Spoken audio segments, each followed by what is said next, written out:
Armand is found in Tulsa King, Season 3 Episode 6. Bodhi uses the CB radio to establish that they are not being followed as they travel to their destination. It's strange that the KC mob called them over Bevilacqua's abduction, according to Grace, and it must be worse than everyone is admitting. I have a bad feeling, she declares. Regarding Bodhi, I've had a bad feeling since I met Dwight, but he makes money and we make money. It turns out that all Bodhi needed to have faith in Dwight was for him to become legitimate. When Mitch and Cleo arrive to a Pentecostal church, they are greeted by a modest man who promises to put their merchandise in the proper hands.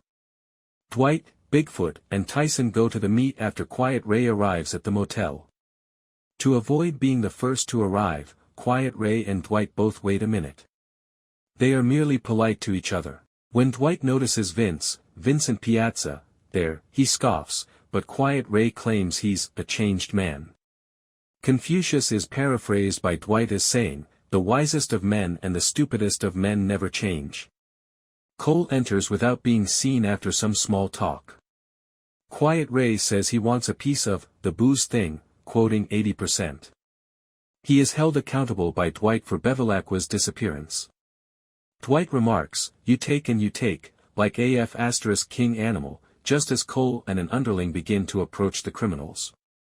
Dwight continues to accuse Quiet Ray, who appears extremely distressed by the suggestion, and Cole and his friend open fire on Dwight and Quiet Ray as the gangsters retaliate. Nobody has been hit. Cole and company depart, but Quiet Ray leaves, certain that Dwight attempted to kill him. Back with Mitch and Cleo, they sit and drink coffee in silence as she laments the possibility of leaving this life behind. Back at the casino, Goody is the only person in charge as the police turn over the deserted establishment. He tells Dwight over the phone, they located Armand. He hung himself in a flophouse.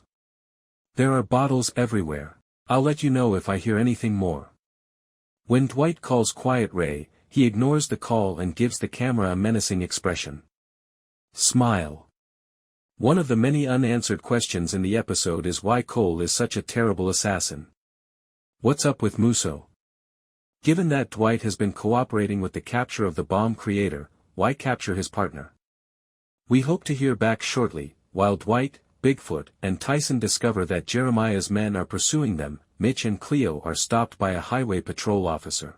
Bigfoot knocks out the men who were hired to assassinate Dwight when Tyson, and Dwight pull into a petrol station. From a distance, Cole observes this and feels let down by his troops. The highway patrol officer who pulled Mitch and Cleo over freely acknowledges that Cole sent him to harass them. Thus, Mitch and Cleo defeat the officer and flee while he is preoccupied with inspecting the cargo the couple is transporting. When they get at. While Dwight, Bigfoot, and Tyson discover that Jeremiah's men are pursuing them, Mitch and Cleo are stopped by a highway patrol officer. Bigfoot knocks out the men who were hired to assassinate Dwight when Tyson, and Dwight pull into a petrol station. From a distance, Cole observes this and feels let down by his troops. The highway patrol officer who pulled Mitch and Cleo over freely acknowledges that Cole sent him to harass them.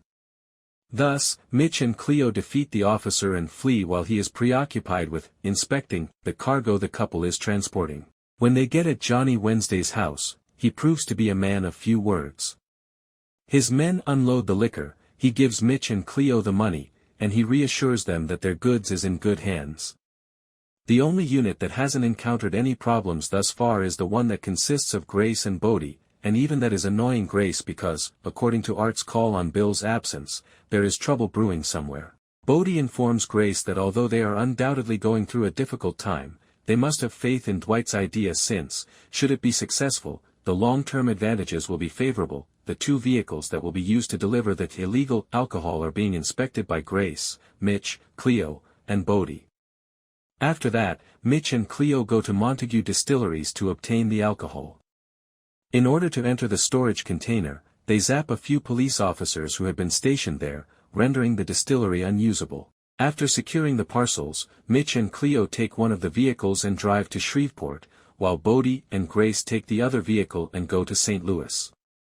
It appears that Sackrider has not heard about this occurrence, and Dwight's car allows them to always know where he is. For Jeremiah, however, that is insufficient. In order to win his father's approval, he urges Cole to put Dwight to death and gives Sackrider the order to see that Montague Distilleries is permanently closed. As soon as Dwight stops on his way to Arkansas, Cole doesn't waste any more time assembling a group to pursue and murder him. One of Bill's goons, Art, calls Bodie and asks whether he knows where Bill is. Naturally, Bodie has no knowledge of this specific problem.